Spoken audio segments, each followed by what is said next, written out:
The sky above the last Azurian city glowed an unnatural purple as the three moons aligned. It was a bad sign, according to old legends. But for the Azurians, it was their final chance. In the grand chamber, 12 blue-skinned aliens with long, flowing tendrils instead of hair stood in a circle. Their large, pupilless eyes reflected the glow of the central platform, where an ancient device hummed with power. "The Void Swarm will reach our outer defenses in 27 cycles," said High Commander Zealer, his voice tendrils vibrating with worry. "Everything we have tried has failed. Our weapons cannot harm their crystal ships. Our people are losing hope." Elder Micah, the oldest of the council, stepped forward. Her skin had faded to a pale blue with age. "The ancient texts speak of a species called humans. They were sealed away by the precursors long ago because of their strange minds. They think in ways we cannot. They see patterns we miss. They imagine the impossible." "Imagination will not stop the Void Swarm," General Krill growled. His military uniform bore medals from battles that had only delayed the inevitable. "We need weapons, not stories." "Perhaps," said Chief Science Officer Nix, adjusting her viewing lens. "What we need is both." She placed a small crystal into the ancient device. "This quantum entangler can reach across the protected zone. The texts say humans can be called in times of great need. I believe we qualify." The council members looked at each other with doubt in their eyes. For generations, the Azurians had relied on logic, mathematics, and precise thinking. The idea of bringing an alien being with unpredictable thought patterns seemed dangerous. "We have no choice," Sailor said finally. "Activate the device." Nix pressed her 6-fingered hand against the crystal. The ancient machine began to pulse, with light. The room filled with a strange, high-pitched sound that made the Azurians' tendrils curl in discomfort. "The ritual requires a sacrifice," Elder Micah reminded them. "Not of life, but of energy." One by one, each council member placed a personal energy crystal into the machine. These crystals contained years of stored mental energy, memories, and knowledge. It was a heavy price to pay, but without action, their civilization would end. The machine's light grew so bright that the Azurians had to shield their sensitive eyes. A crack appeared in the air above the platform, like a tear in reality itself. Wind rushed toward this opening, pulling loose items across the floor. "It's working!" Nick shouted over the noise. "The gateway is forming." The tear widened, revealing a swirling vortex of stars and darkness. Lightning crackled around its edges. The machine shook violently, threatening to break apart under the strain. "Hold." "Steady," Zealer commanded. "Focus your thoughts on our need." The 12 Azurians joined hands, forming a complete circle around the machine. Their tendrils extended forward, tips glowing with mental energy as they concentrated. With a final deafening crack, the vortex collapsed inward, sending a shock wave across the room that knocked several council members off their feet. As the dust settled and the light faded, they saw a figure lying on the platform. It wasn't what they expected. Instead of a mighty warrior, they saw a being of average height with pale skin, short brown hair, and no tendrils at all. It wore strange blue leg coverings and a red and black checkered upper garment stained with some dark substance. Near its hand lay a metal tool of unknown purpose. "Is it dead?" General Krill asked, approaching cautiously. The human's eyes suddenly opened wide, round eyes with small, dark centers that darted around in panic. The being scrambled backward until it hit the edge of the platform.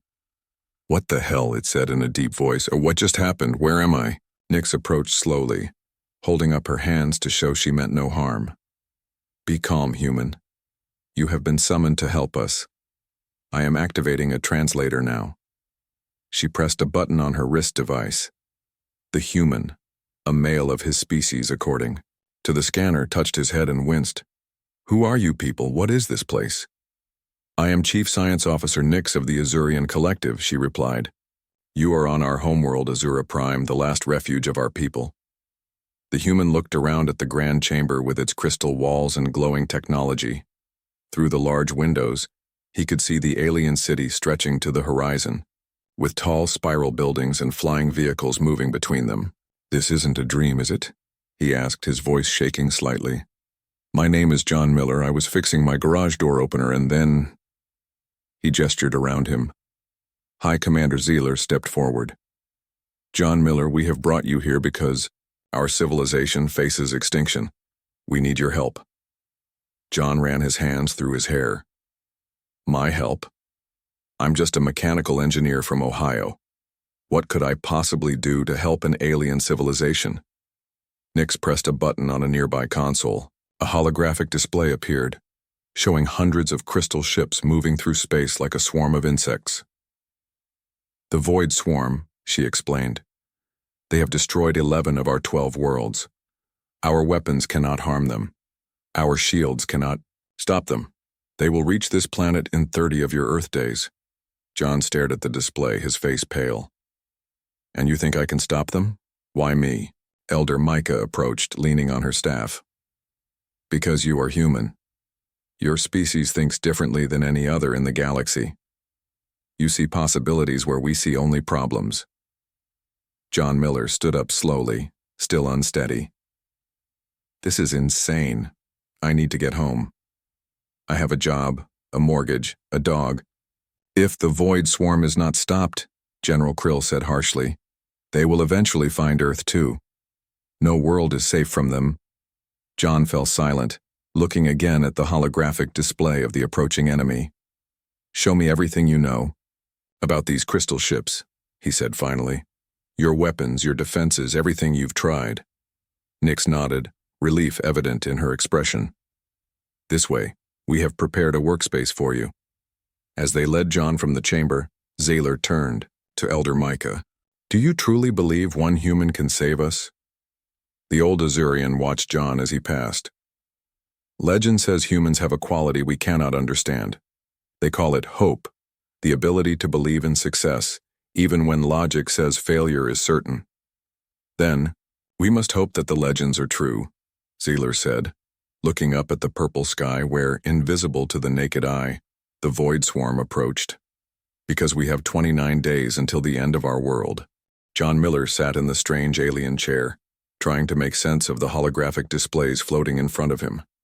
3 days had passed since his sudden arrival on Azura Prime. His initial shock had given way to a mix of wonder and determination. These crystal ships, John said, pointing at the image of the Void Swarm vessels. You've tried plasma weapons, laser arrays, and nuclear charges. Nothing penetrates their outer layer. Chief Science Officer Nix moved her 6-fingered hand through the hologram, enlarging one of the diamond-shaped ships. Correct. The crystal absorbs or reflects all energy we direct at it. We believe it converts the energy somehow and uses it to grow stronger. John rubbed his unshaven face. He hadn't slept well in the quarters they had prepared for him. Everything was slightly wrong. The bed too soft, the gravity a bit lighter than Earth's, the air carrying unfamiliar scents. Can I see the results of all your tests? The raw data, not just your conclusions. Nix's head tendrils curled in confusion. But our scientists have already analyzed everything thoroughly. The patterns are clear. Humor me, John said with a tired smile. Sometimes a fresh pair of eyes sees things differently. General Krill entered the laboratory, his uniform crisp despite the late hour. The Void Swarm has increased speed. We now have 26 days, not 29. John felt his stomach tighten. I need to understand what we're fighting. Can we go somewhere less formal? I think better when I'm relaxed. This request seemed to confuse the Azurians even more. Their society valued order and structure. The idea that relaxation could improve thinking efficiency was foreign to them. Nevertheless, they brought John to a garden area within the central tower. Living plants with bioluminescent flowers provided soft lighting. Water flowed in carefully designed patterns through crystal channels. This is nice, John said, sitting on a bench. Now, tell me everything about the first contact with these Void Swarm creatures, not the scientific report. Tell me the story of how it happened. Elder Micah joined them in the garden. Despite her age, she moved with surprising grace. It began 30 of your Earth years ago. Our colony on Azura 3 detected an anomaly in deep space, something that absorbed all light. We sent research vessels to investigate. As she spoke, John closed his eyes, visualizing the events. Only one ship returned, Micah continued. Its crew spoke of crystal formations that grew in space, consuming asteroids, space debris, even other ships. They recorded everything, but the ship was damaged. The crew was changed. Changed how? John asked, opening his eyes. They had crystal growths on their bodies. Their minds were no longer their own. They tried to sabotage our defenses. When the swarm arrived 6 months later, we lost Azura 3 in days. John stood and paced around the garden. The Azurians watched him with their large, unblinking eyes. "You're fighting these things all wrong," he said finally. General Krill's tendrils stiffened in offense. "We have used every weapon in our arsenal." "That's the problem," John replied. "You're using weapons. Has anyone tried talking to them?" The Azurians exchanged glances. "They are not alive in any way we understand," Nix explained. "Our sensors detect no biological components, no centralized control system, just crystal that moves and grows and consumes." John picked up a small stone from the garden path and tossed it into the water. The ripples spread outward in perfect circles. "Sometimes the best way to understand something is to see it up close," he said. "I need to examine an actual piece of the crystal." "Impossible," General Krill stated flatly. "Any fragment we have recovered grows rapidly when exposed to energy. 3 research facilities were lost before we established containment protocols." John's eyes lit up. "You have some contained? Show me." They led him deep beneath the city to a heavily shielded facility. Through thick windows, John saw a small shard of crystal, no larger than his thumb, suspended in a vacuum chamber.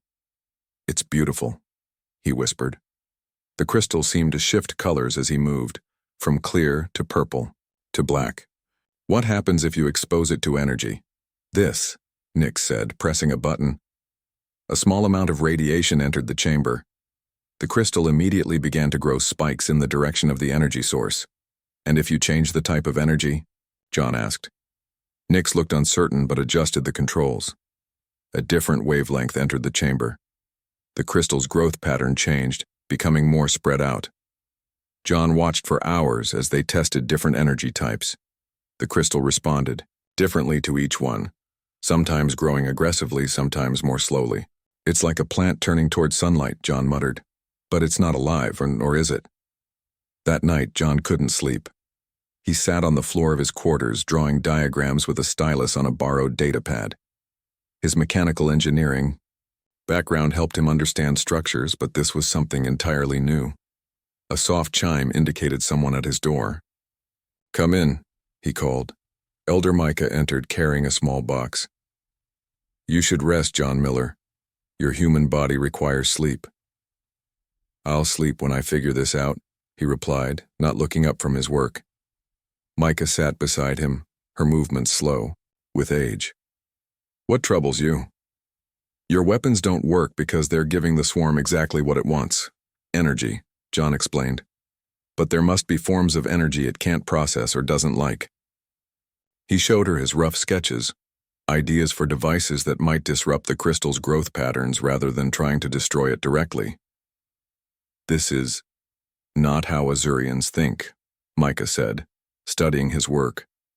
"We see problems as equations to be solved precisely. Her tendrils waved as she searched for words. "You jump between ideas without clear connections." "It's called intuition," John said with a small smile. "Sometimes the solution isn't logical." Micah opened the box she had brought. Inside was a small, glowing orb. "This is a memory crystal containing our oldest records of the precursors who came before us. Perhaps there are answers here that we have missed." John took the orb carefully. As his fingers touched it, images flooded his mind.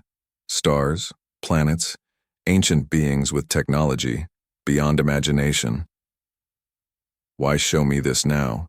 he asked, blinking, away the dizziness the images caused. "Because tomorrow we test your theories," Micah said, rising to her feet. And if they fail, we will need to try something even more desperate. What could be more desperate than kidnapping a human from another planet? John asked. Micah looked at him with her ancient eyes. Summoning another one. She left John alone with the memory crystal and his drawings.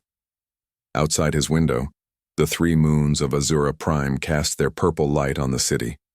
Somewhere beyond them, the Void Swarm approached, 25 days away and counting. The morning alarm sounded with a gentle musical tone that John still found strange after a week on Azura Prime. He had spent most of the night studying the precursor memories from Micah's crystal, his dreams filled with images of ancient beings who traveled between stars as easily as he once drove to work. A light knock at his door interrupted his thoughts. "Enter," John called, rubbing his tired eyes. Chief Science Officer Nix stepped into the room, her tendrils neatly arranged and glowing with a soft blue light that indicated excitement in Azurian body language. "John Miller, we have prepared the testing chamber as you requested," she said. "General Krill has expressed doubts about your approach, but High Commander Zeeler has given approval." John nodded, gathering the data pad with his sketches. "Tell me honestly, Nix, do you think this will work?" The Azurian scientist was quiet for a moment. "Your method follows no pattern, I understand, but our patterns have failed 27 times. Perhaps an unpatterned approach is needed." It was as close to encouragement as he was likely to get from the logical aliens. The testing chamber was a large circular room deep below the city. Heavy shielding protected the observation area where several Azurian scientists and military officers gathered. At the center of the chamber, suspended, in a containment field, was a crystal shard twice the size of the one John had examined previously. "We recovered this piece from an abandoned outpost," General Krill explained, his tone making it clear he considered this a waste of time. 6 Azurians died to bring it here. John felt the weight of those deaths as he looked at the shimmering crystal. "I understand. I won't waste their sacrifice." He turned to Nix. "The device is ready?" She gestured to a complicated machine that John had designed based on his Earth knowledge and Azurian technology. It looked cobbled together, lacking the elegant design that characterized most Azurian creations. "Built to your specifications, though I still don't understand why you insisted on the irregular arrangement of emitters." John smiled slightly. "Because perfect patterns are predictable. We need to be unpredictable." He approached the control panel and took a deep breath. The device was designed to expose the crystal to rapidly changing energy types in random sequences. Heat, cold, radiation, sound waves, even simple light, all shifting faster than the crystal could adapt. "Beginning test sequence now," John announced. He activated the device. Beams of various colors struck the crystal from multiple angles. The observers leaned forward, watching intently. At first, nothing happened. The crystal absorbed the energy as expected, growing small spikes toward each emitter. "It's failing," General Krill said dismissively. "Wait," John urged, adjusting the controls. "Watch the pattern." As the energy types shifted more rapidly, something strange began to happen. The crystal's growth became erratic. Spikes formed, then collapsed. The surface changed colors, flashing between purple, black, and a sickly yellow. "It's confused," John said. "It can't predict what's coming next to properly absorb it." Suddenly, a small crack appeared on the crystal's surface. Then another. The observation room fell silent. "No one has ever damaged a void swarm crystal before," Nix whispered, her voice filled with awe. Before they could celebrate, a high-pitched sound filled the chamber. The crystal vibrated at an increasing rate. Warning lights flashed on the control panel. Energy buildup detected. An Azurian technician called out. "Containment field is failing." "Shut it down," General Krill ordered. John hesitated, watching the crystal. "No, wait. This is important. We need to see what happens when—" The crystal suddenly exploded into thousands of tiny fragments, sending a shock wave against the containment field. The force knocked everyone in the observation room off their feet. When John picked himself up, he saw the containment field sparking but still holding. Inside, the crystal fragments floated in the air, each piece glowing with internal light. "Are we safe?" High Commander Zeeler asked, having entered during the test. The technician checked his readings. "Containment is at 60% but holding."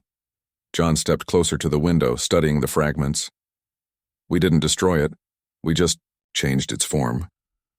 As they watched, the fragments began to move, swirling together like a miniature galaxy. They formed a rough sphere, then spread out again.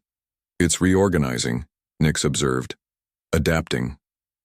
"But we heard it," John said. "That's a start." An alarm blared throughout the facility. General Krill activated a communication device on his wrist. "Report," he barked. "Sir, long-range sensors have detected movement," came the response. "A small scout vessel from the Void Swarm has broken formation. It's heading directly for Azura Prime at high speed." The room fell silent. "How long until it arrives?" Zeeler asked. 20 hours, sir." John looked at the swirling crystal fragments.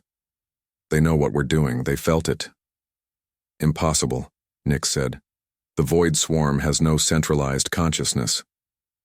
"Maybe they don't need one," John replied. "Maybe they're connected in ways we don't understand." The journey back to the upper levels was tense. The Azurians moved with urgency, already preparing defense systems that John knew would be useless against the approaching scout ship. In the command center, Zalar addressed his officers. "We cannot allow the scout to report back to the main swarm.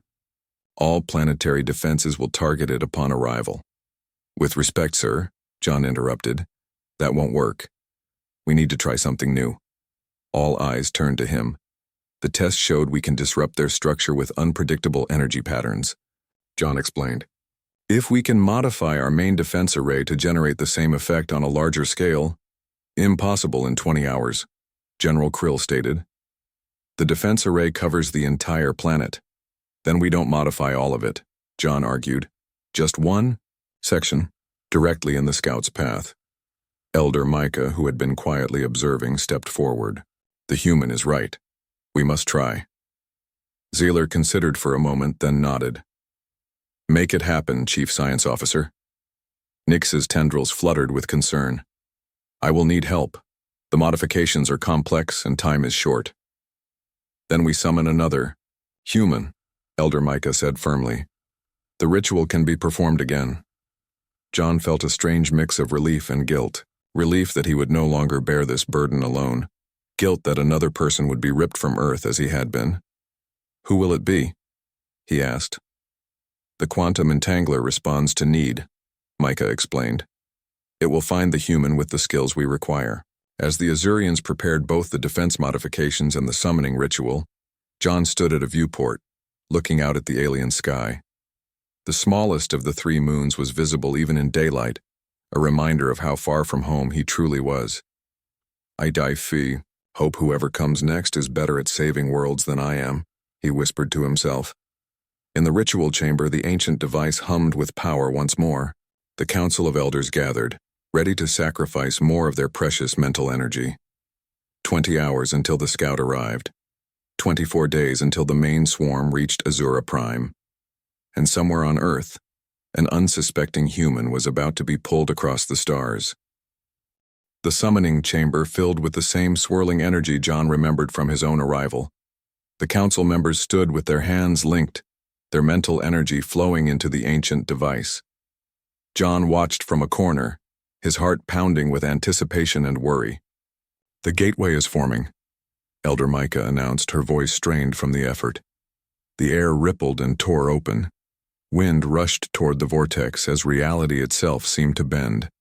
With a bright flash and a thunderous sound, the portal collapsed. Figure lay on the platform. Unlike John's arrival, this human was clearly female with shoulder-length red hair. She wore what appeared to be pajama pants with cartoon cats on them and a university sweatshirt. Next to her was a laptop computer, still open. "Is she alive?" John asked, rushing forward. The woman groaned and sat up slowly, her eyes wide with confusion. Where am I? What just happened?" John knelt beside her. "My name is John Miller. You're on an alien planet called Azura Prime. And yes, I know how crazy that sounds." The woman stared at him, then at the blue-skinned Azurians surrounding them. She pressed her hands to her face, then pinched her arm hard. Not dreaming, she muttered.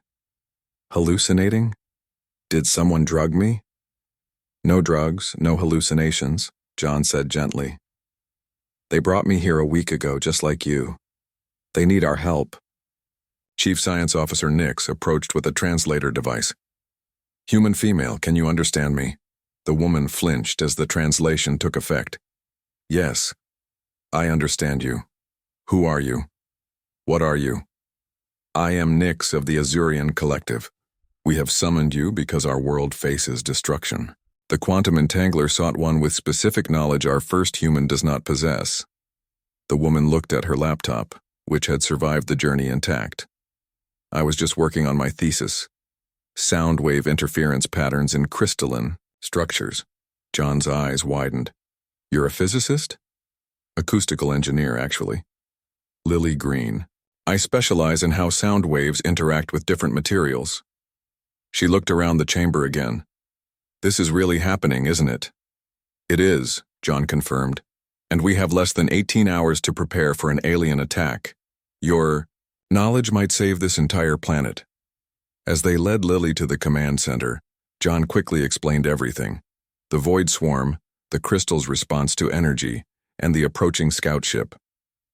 Lily listened without interrupting, her initial shock giving way to scientific curiosity. When they reached the command center, Zaylor was coordinating the defense preparations. The modified defense array is at 40% completion, he reported, but our engineers are struggling with the random pattern generator. Lily stepped forward, still clutching her laptop. Random isn't enough. You need controlled chaos, specific dissonance frequencies that will create destructive interference within the crystal structure. The Azurians looked at her with confusion. John realized they had summoned exactly the right person. Think of it like music, Lily explained, opening her laptop. Some notes sound good together. That's harmony. Others create tension. That's dissonance. Crystals have natural resonance frequencies. If you hit those frequencies exactly, they vibrate in harmony and grow stronger. But if you hit specific off frequencies, they shatter. John finished, remembering how crystal wine glasses could break when exposed to certain sounds. Not just any off frequencies, Lily emphasized. The mathematics are precise. Let me see what you've done so far. The next 16 hours passed in a blur of activity. Lily worked with Nix to reprogram the defense array, using models from her thesis research, to create what she called the ultimate dissonance cannon. John helped modify the emitters based on her calculations. General Krill remained skeptical, but had no alternative to offer. The regular planetary defenses had been tested against captured crystal fragments without effect. Scout ship entering outer atmosphere, a technician announced as the deadline approached. Estimated arrival at the capital city in 20 minutes. Defense array modifications at 98%, Nix reported. We need more time. We don't have more time, Zilar said grimly. Prepare for impact. The command center's main display showed the scout ship, a crystal formation the size of a small building, reflecting the light of Azura Prime's sun as it descended through the clouds. The primary target appears to be this facility, an officer reported. It's tracking our energy signatures. It's drawn to the research we've been doing, John realized. The tests on the crystal fragments. Lily finished her final calculations and uploaded them to the defense system. Done. The dissonance pattern is ready. Activate on my mark, Zilar ordered. All personnel, brace for possible impact. The scout ship descended lower, now clearly visible from the command center's windows. Unlike the smooth diamond shapes in the holographic displays, this crystal formation was jagged and irregular, as if grown rather than built. It's beautiful, Lily whispered despite herself. Mark, Zaylor shouted. The modified section of the defense array activated. There was no visible beam, no dramatic display of power. Instead, waves of sound at carefully calculated frequencies radiated upward, invisible to the eye but devastating to the crystal structure. At first nothing happened. The scout continued its descent. "It's not working," General Krill growled. "Give it time," Lily insisted. "The frequency pattern needs to establish." The scout ship suddenly stopped its descent. Its surface began to shimmer with multicolored light. Small fractures appeared along its edges, spreading slowly toward the center. "It's working," John exclaimed. The fractures grew larger. Pieces of crystal began to fall away, tumbling toward the ground below. The ship tried to ascend, moving erratically as if in pain. "Increase power to the array," Zayler ordered. The dissonance intensified. On the display, the scout ship structure began to collapse in on itself. With a silent flash of light, it shattered completely, raining crystal fragments over an unpopulated area outside the city. The command center erupted in cheers. For the first time in 30 years, the Azurians had destroyed a void swarm vessel. John turned to Lily with a wide smile. "You did it." She shook her head. "We did it, but this was just one small scout." Elder Micah approached them, her ancient eyes filled with something John hadn't seen before in any Azurian: hope. "The main swarm will arrive in 23 days, she said. "They will have hundreds of ships, not just one, and now they know we can hurt them." "Which means they'll adapt," John said, the celebration fading. "We need to be ready when they do." Lily closed her laptop. "I have more ideas. Combinations of frequencies, layered dissonance patterns, but I'll need equipment, materials, whatever you require," Zayler promised. "Both of you are now vital to our survival." As the Azurians began cleanup and analysis of the fallen crystal fragments, John and Lily stood at a viewport, watching the 3 moons rise in the alien sky. "I was just a grad student," Lily said quietly. "Yesterday I was worried about my thesis defense, now I'm defending an entire planet." John nodded. "I know the feeling. But if we succeed, we save 2 worlds. Because if the void swarm finishes here, Earth would be next," Lily finished. "I understand." Below them, recovery teams carefully collected crystal fragments for study. Above, beyond sight but ever present in their minds, the main swarm approached. 23 days to prepare, 23 days to save a civilization. 3 days had passed since the USS Dauntless escaped the Concordium warships. The ship raced through space toward Earth territory, pushing its engines to their limits. In engineering, repair teams worked around the clock to fix the damage from the brief battle. On the bridge, the crew maintained constant watch for pursuit. Zaravek stood beside Captain Nichols, looking at the star map that showed their position. They were still in disputed territory, but only 12 hours from the recognized boundary of Earth space. "We've received no sign of the Concordium vessels," Commander Kelly reported. "They seem to have broken off pursuit." Captain Nichols frowned. "That doesn't make sense. Why would they give up so easily?" "Because they don't need to chase us anymore," Zara said quietly. All eyes on the bridge turned to her. "The Concordium knows exactly where we're going, Earth, and they know what we're carrying, evidence of their weapons program." "You think they've set a trap?" Commander Kelly asked. Zara nodded. "Admiral Quoren won't let this evidence reach Earth authorities. It would destroy everything he's worked for." She pointed to a section of space just before the Earth boundary. "If I were planning an interception, I would position ships here, where you must slow down to navigate the asteroid field." Chief Engineer Miller, who had joined them on the bridge, spoke up. "Captain, I've finished analyzing all the recovered data from Lieutenant Zaravex's pod. The weapons program is real and it's worse than we thought. They've already produced prototype delivery systems." "Do we have proof linking Admiral Quoren to the program?" Captain Nichols asked. "Not directly," Miller admitted. "But there's a communication log showing his access codes were used to approve the research facility's funding." Captain Nichols turned to Zara. "Would that be enough for the Galactic Council to investigate?" "Possibly," Zara replied. "But only if we reach them. The Concordium will claim I fabricated the evidence, just as they did before." The captain studied the star map in silence for a moment. Then she made her decision. "We can't risk a direct approach if they're waiting for us.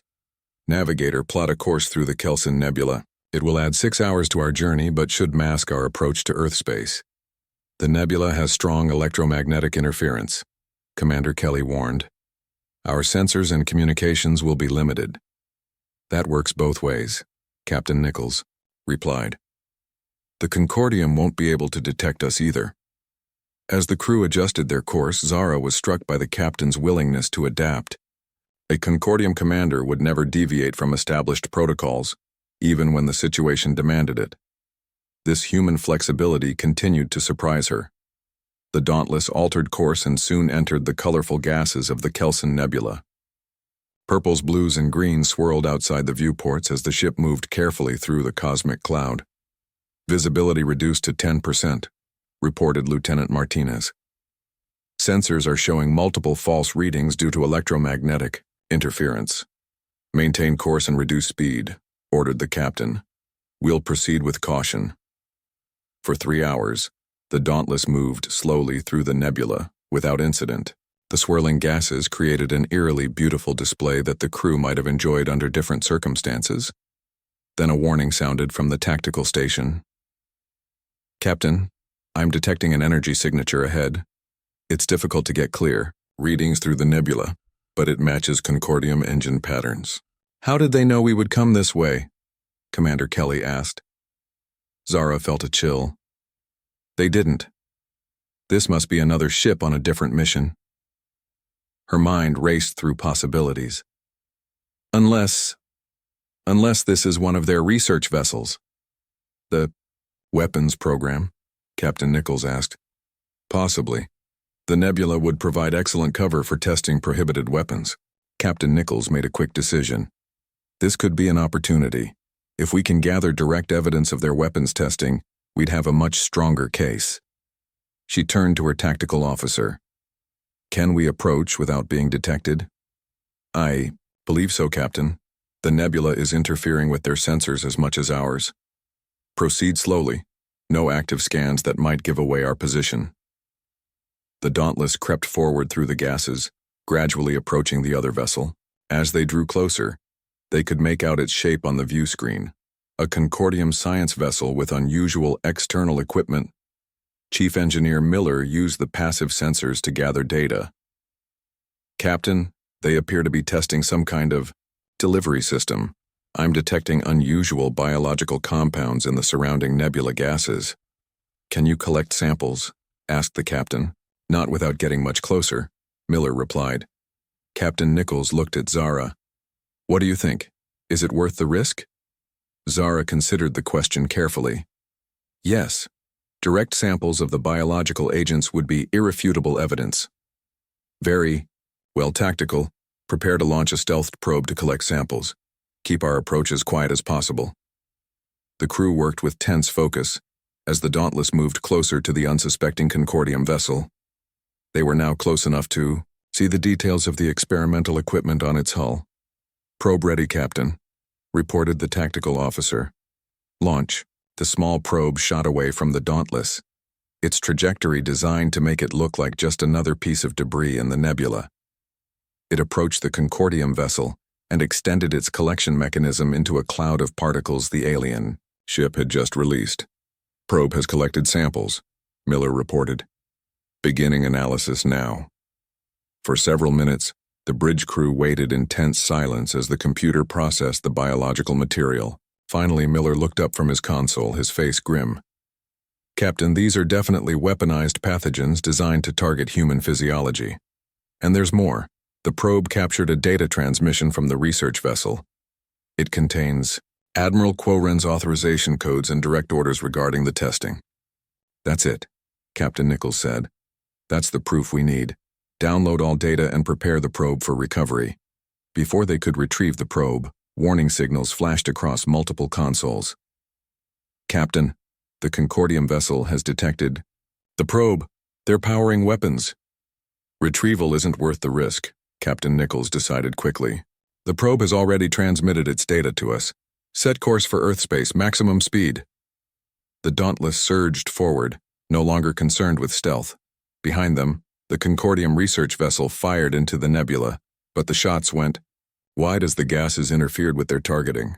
They're pursuing, but they're slower than us, reported Lieutenant Martinez. We'll reach Earth space before they can catch us. Send a priority message to Earth Command, ordered the captain. Attach all the evidence we've gathered about the biological weapons program. Request immediate support vessels to meet us at the border. As the Dauntless raced out of the nebula toward safety, Zara watched the humans work with seamless coordination.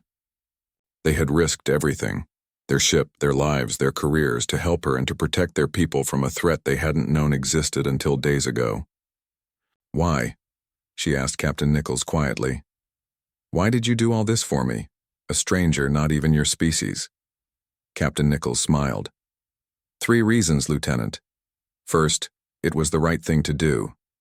Second, your information saved countless lives. And third," she looked around at her crew, who had become Zara's saviors and now perhaps her friends. "Because that's what humans do. We help people in trouble. It's one of our better qualities." Zara nodded slowly. Now she understood why. The Concordium leadership feared humans so much. It wasn't their weapons or technology that made them dangerous. It was their unpredictability, their adaptability, and most of all, their compassion.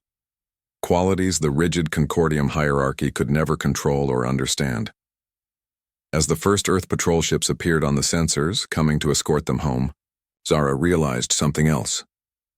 She had been abandoned to die in deep space by her own people.